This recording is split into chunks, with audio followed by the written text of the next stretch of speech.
इस कार्यक्रम के पुण्यार्जक हैं श्री राजेंद्र प्रसाद जैन, श्रीमती ममता जैन, सुपुत्र श्री प्रशांत जैन, श्रीमती दिव्या जैन, भरत जैन, पारस जैन, सपरिवार। तो चाहता और चाहिए इन दोनों के जो फर्क है उसको खत्म कर दो, फिर देखो आपके जीवन में हमेशा अच्छा होता चला जाएगा। कब तक? जब तक कि आप सिद्धात्मा ना बन जाएं। इस दर्पण में तो रोज देखते हो मैं हूँ सिद्ध परमात्मा। कभी अपने ज्ञान के दर्पण में भी उस परमात्मा के द्वारा पूरा 3 लोग झलक पाए, ऐसा प्रयास कब करोगे? महाराज, ये भी लगता है दर्पण जैसी बात है। कई बार दर्पण झूठ बोलता है। ये प्रश्न, ऐसे सारे प्रश्न हैं। एक भाई आया मेरे पास, कुछ 2-3 साल पुरानी बात है। गर्मी का समय था, और गर्मी का समय था, जबलपुर तिलवारा घाट में हम लोग थे, प्रतिभा स्थली जहाँ पर है। उस समय बच्चों की छुट्टियाँ रहती हैं, तो संघ का वहाँ पर प्रवास चल रहा था। आहार का समय था, हम आहार ले रहे थे। एक आप जैसी की युवा आकर के आहार देने की कोशिश किया। अब उस समय अपन अंजलि को देखो कि सामने वाले को देखो, समझ में तो हाथ देख के रह जाता है कि कोई युवा है कि कौन है।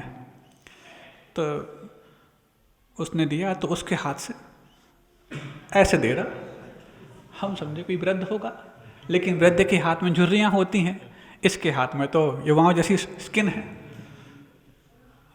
तो फिर इसको देखने की बजाय उसको देखने की इच्छा हो गई, ये कौन है भाई? हाँ, अब जिसके हाथ में चम्मच है वो ऐसे ऐसे कर रहा। अब ऐसा तो नहीं कि अब वो चम्मच ऐसे फुटबॉल जैसे उसको संभालते फिरो, उसको ऐसा भी नहीं कर सकते। तो बस हमने उसको देखा इतने में ही। तो इतने में उसके साथ उसकी माँ भी थी। वो बोलती, बोली महाराज जी आज ये पहली बार आहार दे रहा है, इसलिए थोड़ा सा डर रहा है। हम समझ गए, लेकिन पहली बार आहार देने वाले हमने कई बार देखे, लेकिन इस प्रकार से हाथ कांपने वाला हमने पहली बार देखा। जिसके हाथों में, जिसके बाजुओं में ताकत तो बहुत है, लेकिन साधु को आहार देते वक्त हाथ कांप रहे हैं। हम समझ गए कोई बात नहीं, अभी उसको आहार दे के संतुष्ट कर दो। तो उसने आहार दे लिए। आहार देने के बाद बड़ा प्रसन्न हो गया कि महाराज जी ने कुछ पूछा भी नहीं। अपन पूछते थे ऐसे ज़्यादा नहीं, क्योंकि बहुत सारी बातें बोलने में समझ में जाती हैं। आपकी किस बात पे मुस्कान आ रही, किस बात पे शिकन आ रही, समझ लेते हैं हम यहीं बैठ के। और अपना स्कैनर इतना खतरनाक है कि आपका वो MRI CT स्कैन फेल हो सकता है, लेकिन हमारा स्कैन फेल नहीं होगा।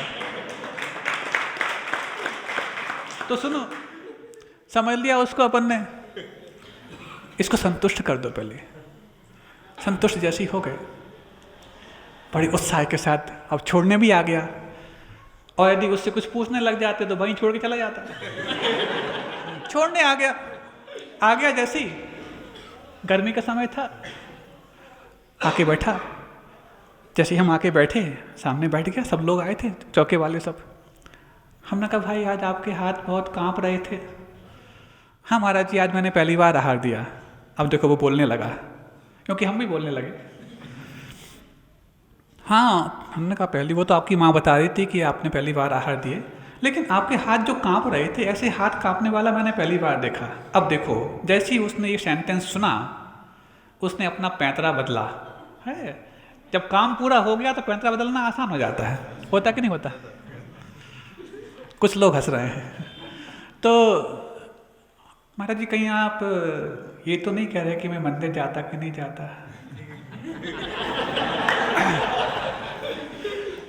पूजा करता कि नहीं करता, रात्रि भोजन करता कि नहीं करता? मैंने कहा मैंने ऐसा कुछ पूछा ही नहीं, ये तो आप ही खोले जा रहे हो अपनी पोल। अब जो आधा घंटे पहले आहार देते वक्त हाथ कांप रहे थे, संतुष्ट होने के पश्चात अब वो प्रश्न दागता है। देखो, एक युवा दिल में कौन कौन से प्रश्न होते हैं, सत्य घटना के माध्यम से आपको रखना चाहता हूँ। और शायद लगता है कि आप आज चौथे दिन आ पाया है यहाँ पर। कई लोग हैं जो आज हम लोग को आए हुए 4 दिन हो गए, लेकिन वो पहली बार आए हैं। पहली बार आए कि अंतिम बार आए?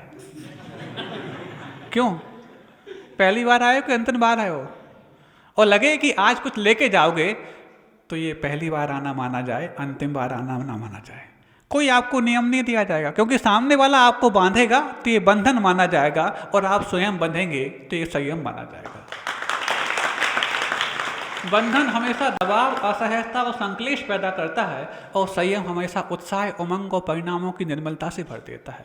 तो संयमी के पास संयम की बात हो, बंधन की नहीं। हम सारे बंधन यहाँ तोड़कर आए और आपको बांधने लग जाएं, गलत हम माने जाएंगे भाई। इसलिए निर्विकल्प होके आना। महाराज ये वाली बात आप पहले कह देते तो हम पहले ना जाते। ये वाली बात सबको बोल देना जो अपने घर में बैठे हैं, और आप लोग अपने बच्चों को बोल देना कि महाराज कोई नियम की बात नहीं कहते, लेकिन ऐसी बात कहते हैं जो नियमों से बढ़ के होती है। तो सुनो, बोले महाराज कहीं आप ये तो नहीं कह रहे कि हम मंदिर जाते कि नहीं जाते, पूजन करते कि नहीं करते, अभिषेक करते कि नहीं करते, रात्रि पूजन करते कि नहीं करते। मैंने कहा मैंने ऐसा कुछ पूछा नहीं, आप क्यों लिस्ट बता रहे हो इतनी सब लंबी? नहीं महाराज, वैसे जाओ तो महाराजों के पास ऐसी बातें होती हैं इसलिए मैंने पूछ लिया। नहीं, आप तो प्रश्न का जवाब दो कि हाथ क्यों कांप रहे थे। अच्छा महाराज जी आप ये बताओ, अब देखो उसने प्रश्न का जवाब नहीं दिया हमारे, नया प्रश्न फेंकता है हमारे ऊपर। फेंक ले भाई, तूने अपना काम तो कर ही लिया। तो बोलता है महाराज ये बताओ महाराज, ये पूजन पाठ करना, धर्म ध्यान करना, अभिषेक पूजा करना, व्रत उपवास करना, इसका नाम धर्म है कि इंसानियत का नाम धर्म है? आज इंसानियत को धर्म कहने वाले युवाओं की तादाद बढ़ती जा रही है। हम उस इंसानियत को धर्म कहने वाले युवाओं के तादाद के साथ हैं। बात समझ में आई? हम साथ हैं। महाराज पता नहीं आप क्या बोलने वाले इसके, इसलिए पहले पूरा बोल लो फिर हम बोलेंगे। हम बिल्कुल। तो उसने पूछा बोले महाराज ये पूजा पाठ व्रत उपवास का नाम धर्म ध्यान है कि इंसानियत का नाम धर्म है? मैंने कहा भाई देखो, मैं साधु तो हूँ लेकिन उसके पहले इंसान हूँ, और इंसान होने के नाते इंसानियत को धर्म में पहले बोलूँगा। और जैसे ही मैंने ऐसा कहा वो अपनी माँ की तरफ देखता है, देखा माँ महाराज जी भी बोल रहे हैं तो मैं बोलता था। अरे उसको तो लगा आज लॉटरी लग गई, महाराज ने कुछ पूछा भी नहीं, आहार भी ले लिया, उसके बाद सब मेरी ही बात किए जा रहे हैं। ऐसे महाराज मिल जाए तो फिर तो हम कब के इनके भक्त बन जाते। अभी तक बेभक्त थे, अब भक्त बन जाएंगे। सुनो, तो हमने कहा देखो मैं इंसान हूं, इंसानियत को धर्म पहले बोलूंगा। तो महाराज फिर व्रत उपवास करने वाले, पूजा पाठ करने वाले, इनको देख के मुझे लगता है कि दिन भर छल कपट मायाचारी और पता नहीं क्या का, मंदिर में तो बहुत भगवान की आरती गाय गा के करेंगे, वो बाहर जाके गालियां देंगे। इससे तो हम ही अच्छे मंदिर नहीं जाते लेकिन शांत तो रहते हैं। हमने कहा बहुत अच्छी बात है। और व्रत उपवास करने वाली माँ बहनें एक आसन करेंगी और दिन भर चिक चिक चिक चिक करते रहेंगे। होता है कि नहीं होता? ये आप लोग के मन के प्रश्न है कि नहीं? हाँ, आप लोग के बच्चे ऐसा करते कि नहीं आपके साथ? हाँ महाराज ऐसे ही करते हैं, सबके मन की बात कह रहे हैं। हाँ तो सुनो, हमने कहा बहुत अच्छी बात है। और बहुत सारे प्रश्न उसने किए, चूंकि समय हमारे पास कम है उससे कुछ प्रश्नों को मैं ले रहा हूँ, कुछ को यदि आप आते रहेंगे तो बाद में लेता रहूँगा। ऐसे कई सारे प्रसंग आते रहते हैं और प्रश्न बढ़ते हैं, और जो नहीं आए या तो आप पूछो प्रश्न, नहीं है तो आपके मन के प्रश्नों को कुरेद कर मैं पूछूंगा अपने आप से, वो उत्तर दूंगा आपसे, नहीं हम ही देंगे, चिंता नहीं करो। तो बस अब बोला बोले महाराज बिल्कुल ठीक बात है। हमने कहा अच्छी बात है। और कोई प्रश्न है? बहुत लंबी प्रश्न उसने सोचा कि महाराज कहीं मेरे लिए नियम ना दे दें, इसलिए उसके पहले इनको उलझा दो प्रश्नों में और समय पूरा हो जाएगा, अपना काम पूरा हो जाएगा। जबकि उन्होंने उसको पहले ही बोल दिया घबराना नहीं, कोई नियम नहीं देंगे आपको। अब जो आपने कहा कि व्रत उपवास करना, पूजा पाठ करना, ये जो करने वाली छल कपट मायाचारी सब कुछ करते हैं, हालांकि ऐसा एकांत से नहीं है, और फिर भी मान लिया कि व्रत उपवास करने वाले, छल कपट करने वाले मायाचारी करते हैं। कई बार क्या होता है, दीवार मीटरों में सफ़ेद होती है, लेकिन उस दीवार को जो मीटरों में सफ़ेद है कोई सफ़ेद नहीं कहता, उसमें यदि मिलीमीटर्स में डॉट होते हैं तो उसको देख के कहते हैं कि लोग की दीवार डॉटेड है। फिर भी मान लिया कि सारे ही ऐसे ही होते हैं, चलो मान लिया कि जो भी व्रत उपवास करते, धर्म ध्यान करते, पूजा पाठ अभिषेक ध्यान करते, वो छल कपट मायाचारी करते, तो इसको तुम ऐसा भी तो कह सकते हो कि छल कपट करने वाले, मायाचारी करने वाले और सारे व्यसनों में डूबने वाले भी जब व्रत उपवास और पूजा, धर्म ध्यान और अभिषेक पूजा कर सकते हैं, फिर तो तुम बहुत सदाचारी हो, तुम तो अभिषेक पूजा और अच्छे से कर सकते हो, बशर्ते कि तुम ये आदत और ये बहाना दे करके कि वो ऐसा करते हैं, ऐसा करते तो कोई बात थी। फिर भी मान लिया, नहीं महाराज आप ये मत समझना कि मैं नास्तिक हूँ, यूँ तो मैं मंदिर जाता भी हूँ कि नहीं जाता हूँ भगवान जाने, भगवान कौन जानेगा, आप तो जानते हैं ना। अब वो बोलता है देखो महाराज मैं नास्तिक नहीं हूँ, लेकिन मैं मंदिर जाता नहीं हूँ। और यदि आपको लग रहा हो कि मैं मंदिर इसलिए नहीं जाता कि मंदिर बहुत दूर है घर से, ऐसा भी नहीं है। घर का दरवाज़ा खोलो भगवान सामने दिखते हैं, लेकिन मैं भगवान को देखता भी नहीं हूँ और नास्तिक भी नहीं हूँ। दोनों बात कह रहा है। देखो ऐसे लोग मिलना बहुत कठिन है। सब प्रकार के पेशेंट आते हैं अपने पास और सारे पेशेंट को पेशेंस रख के जवाब देना पड़ता। वो आपको उत्तेजित करेंगे, उलझाएंगे, लेकिन उसके बावजूद भी समाधान पाने आया है। रोगी का यदि फोड़ा दबाओगे तो उसको पीड़ा तो होती है, वो गाली भी देगा, सब कुछ करेगा, लेकिन जब उसका फोड़ा शांत हो जाएगा वही आपके चरणों में गिर के कहेगा कि आपने मुझे संभाल लिया। तो सुनो, अब वो जैसी कहा महाराज जी मेरा घर के सामने मंदिर है, मैं जाता नहीं हूँ। और मैं कभी नहीं जाता ऐसा भी नहीं है, मैं जाता हूँ कब, जब मैं किसी दीन दुखी की सेवा कर लूँ, कुछ इंसानियत का काम कर लूँ, मानवता का पाठ पढ़ लूँ, तब जाकर के मुझे लगता है कि आज मैं मंदिर जाने लायक हुआ हूँ, मंदिर जाता भी हूँ। मैंने कहा बहुत अच्छी बात, आपने अपने प्रश्नों को बहुत अच्छा और सजा के प्रस्तुत किया। यदि इतना ही कॉन्फिडेंस यदि आपका उस आहार के वक्त होता तो शायद इतनी अपनी बात भी नहीं हो पाती। अच्छी बात है, आपके हाथ कांप रहे थे, लेकिन प्रश्न तो बहुत मजबूत हैं। अब देखो जब इतनी बात हो गई, इस प्रश्न का उत्तर देते वक्त हमने उससे पूछा अच्छा ये बताओ, ये जो मानवता की बात आपने कही, ये मानवता आपने सीखी किससे? हाँ महाराज बचपन से मेरे पास है। अच्छा ऐसी कोई चीज़ जो बचपन से आपके पास हो, कहीं सीखी ना हो, ऐसा कोई है क्या? कोई महाराज आप भगवान की बात तो नहीं कर रहे हैं। मैंने कहा मैं कुछ नहीं कर रहा, मैं प्रश्न कर रहा हूँ, आप तो जवाब देना। महाराज मैं भगवान को मानता हूँ ना। मैंने कहा मैं कब कह रहा कि आप नहीं मानते, आप तो बहुत बड़े धर्मात्मा हैं। हाँ बस धर्मात्मा के बाद परमात्मा बनना अनिवार्य है, इतना ही पर्याप्त है, बाकी सब तो ठीक ठाक है। तो सुनो बिल्कुल सही बात है कि मानवता सीखी किससे आपने? चलो महाराज जी सीखी किससे? चलो वो नहीं, पक्का कर लो किससे सीखी? हाँ महाराज जी कुछ माता पिता से सीखी, कुछ फ्रेंड सर्कल में सीखी, कुछ स्कूल कॉलेज में सीखी, कुछ अपने एक्सपीरियंस से सीखी। यदि इन सब बातों को मैं यदि 2 शब्दों में इंक्लूड करूँ, क्या तो आपने एक्सपीरियंस से सीखी अथवा एक्सपीरियंस होल्डर से सीखी। पक्का? पक्का महाराज जी। अच्छा इन दोनों के पास वो मानवता कहाँ से आई होगी? उनने भी सीखी होगी। उनके पास कहाँ से आई होगी? उनने भी सीखी होगी। यदि मैं क्वेश्चन लगातार बार बार आपसे करता जाऊं तो ये मानवता का पाठ पढ़ाया किसने ओरिजिनली, अल्टीमेटली?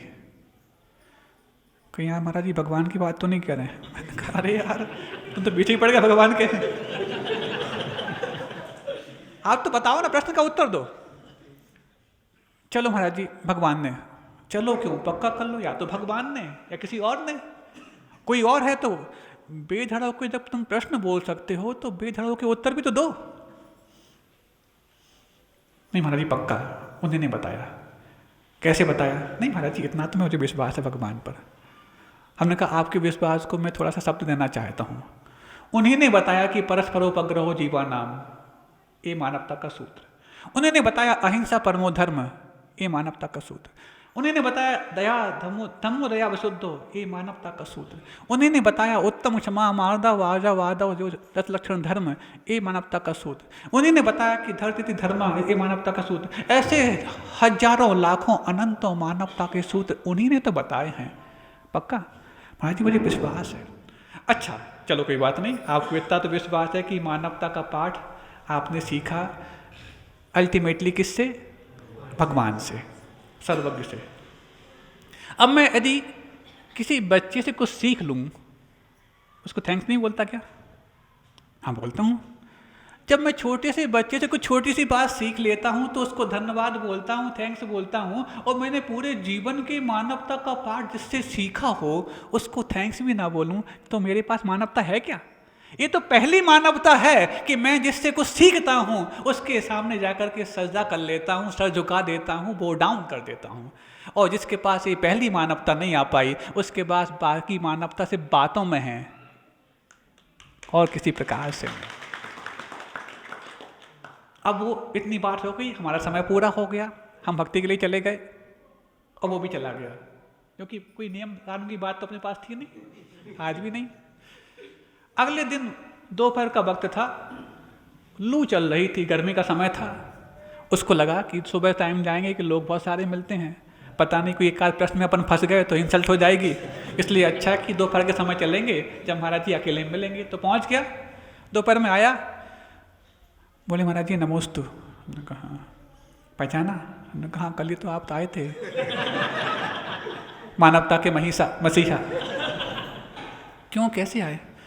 नहीं महाराज जी, कल जो आपने मेरे प्रश्नों के उत्तर दिए उससे मेरा दिमाग झंझना गया, और पहली बार लगा कि जो मानवता की डींगे में हाँकता था और यहाँ वहाँ की बातों में आकर के उनके लिए उलझता था और उलझाने का प्रयास करता था, सिर्फ मात्र वो मेरे लिए धर्म से दूर करने की एक ओट थी, जिस ओट में आकर के मैं अपने आप को सेफ बनाना चाहता था। वस्तुतः मैं उसका उत्तर ढूंढना ही नहीं चाहता था, लेकिन आपने मेरे प्रश्नों के ऐसे जवाब दे दिए कि अच्छे अच्छे मानवता की बात करने वालों के लिए मैं पर्याप्त हो गया।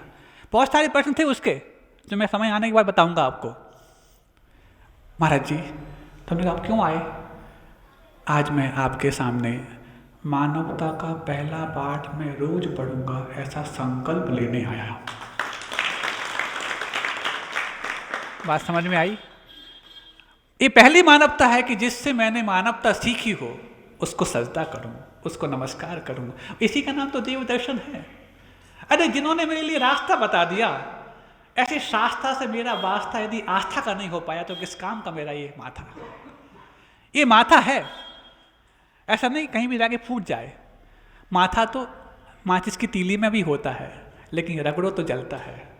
लेकिन ये माथा माचिस की तीली का माथा नहीं कि रगड़े जल जाए। ये माथा तो वो है जब किसी की दर पे झुक जाए तो उनको या तो भगवान सिद्ध कर दे या खुद को भगवान बनाने के रास्ते पे चल पाए। स्वामी संबंधबद्ध ऐसे माथे वाले थे जिन्होंने बाध्य करने पर जब वहाँ पर माथा टिकाया तो वहाँ से स्फटिक मणि के चंद्र पर भगवान उत्पन्न हो गए।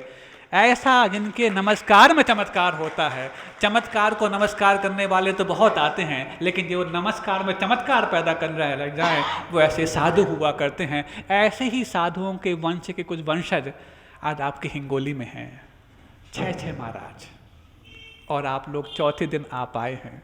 क्या करें महाराज, शनिवार आज ही आया। शनिवार आज आया कि आज आपका शनि उतर पाया? हाँ महाराज सही कह रहे हो, ये शनि बहुत दिन से चढ़ा था, थोड़ा सा उतरा है, थोड़ा और उतरेगा, थोड़ा है, थोड़े की जरूरत है। इस कार्यक्रम के पुण्यार्जक थे श्री राजेंद्र प्रसाद जैन, श्रीमती ममता जैन, सुपुत्र श्री प्रशांत जैन, श्रीमती दिव्या जैन, भरत जैन, पारस जैन, सपरिवार।